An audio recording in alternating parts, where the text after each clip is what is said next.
আসসালামু আলাইকুম। HSC 2024 Chittagong board পদার্থবিজ্ঞান দ্বিতীয় পত্র সেট খ মিলিয়ে নাও তোমরা।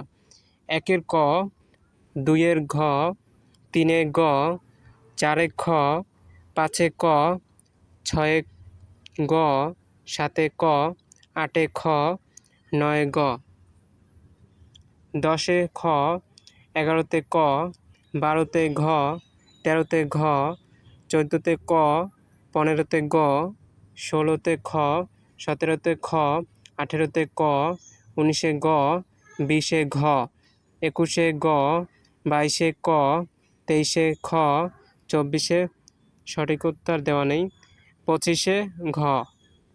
তো তোমরা মিলিয়ে নাও। চট্টগ্রাম বোর্ড 2024 এইচএসসি সবাই মিলিয়ে নিও তোমাদের পদার্থবিজ্ঞান দ্বিতীয় পত্র এবং চ্যানেলটি সাবস্ক্রাইব করে দিও।